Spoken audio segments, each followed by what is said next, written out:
नमस्कार साथियों। आज मैं आपको लगभग 50 वर्ष पूर्व घटी घटना के बारे में बताना चाहता हूँ। यह बात उन दिनों की है जब माता-पिता अपने बच्चों के लिए वैवाहिक संबंधों की तलाश में अक्सर समाचार पत्रों में क्लासिफाइड विज्ञापनों का सहारा लेने लगे थे। मैं अपने मित्र के साथ कॉलेज से वापस लौट रहा था।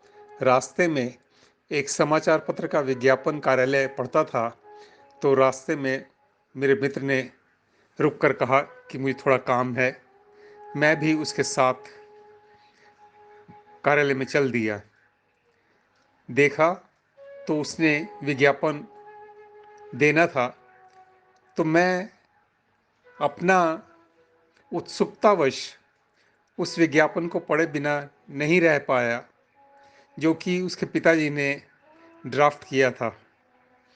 ये विज्ञापन मेरे दोस्त के बड़े भाई के लिए वधू ढूंढने के लिए किया जाना था।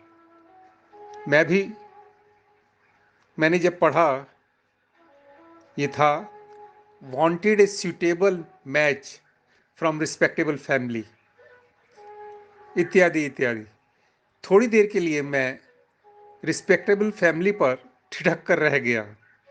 रिस्पेक्टेबल, इज्जतदार, क्या मापदंड है इज्जत का, इज्जतदार होने का? कौन होगा जो अपने आप को इज्जतदार ना कहता हो? धन, दौलत, पैसा, शोहरत, आखिर किससे नापी जाएगी इज्जत? इसी तरह का एक और वाकया है कि कॉलेज में अक्सर कैंटीन में जाकर दोस्तों की इंतज़ार किया करते थे।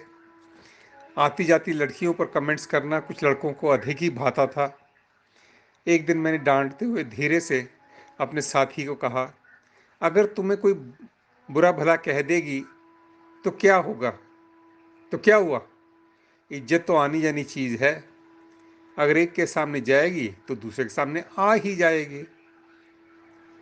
समय की आपाधापी में इज्जत वाला प्रश्न साइड ट्रैक हो गया, लेकिन इज्जत के बारे में विभिन्न शख्सियतों द्वारा दिए गए स्टेटमेंट कुछ हद तक संदेह के बादलों को हटाने भी लगे, लेकिन और भी कभी-कभी मुश्किलें पैदा करने लगे।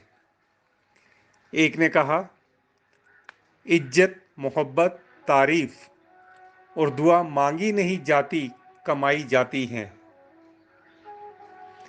हर चीज़ कमाना आसान है, लेकिन इज्जत कमाना बहुत मुश्किल। ये पैसा भी अजीब चीज़ है। जिसके पास नहीं है उसकी कोई इज्जत नहीं, और जिसके पास है उसे किसी की इज्जत नहीं। जो इज्जत कमाने के लिए परिश्रम करते हैं उसके पास धन अपने आप ही दौड़ा चला आता है। वक्त, एतबार और इज्जत ये एक ऐसे परिंदे के समान है जो एक बार उड़ जाए तो वापस नहीं आते। इज्जत इतनी महंगी चीज़ है साहब, इसकी उम्मीद घटिया लोगों से बिल्कुल भी ना करें।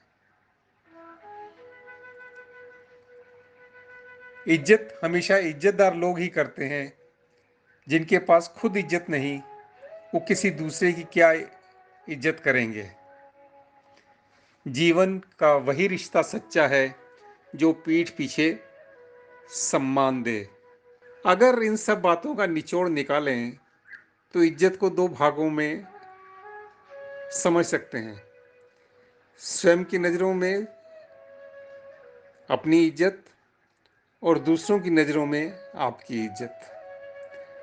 अगर मैं स्वयं सेल्फ कॉन्फिडेंट हूँ, सेल्फ वर्थ है मेरी, कोई ऐसी गंदी आदत या गलत शौक ना हो और ठीक ठाक वित्तीय स्थिति भी हो, तो मेरे जानने वालों की नज़रों में मैं एक इज्जतदार का दर्जा पा सकता हूँ।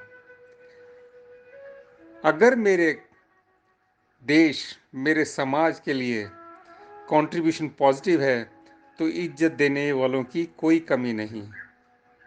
इज्जत कमानी पड़ती है। तो एक तरह से हम कहें कि इज्जत के लिए आपके अंदर अनुभव, आपके अंदर स्किल, दक्षता और वह सब चीज़ होनी चाहिए जिसको कि दुनिया मान दे, सम्मान दे। आइए हम सब मिलकर इस समाज को बेहतर बनाएं, एक दूसरे को यथोचित इज्जत दें और इज्जत लें। आपका इस विषय पर क्या विचार है?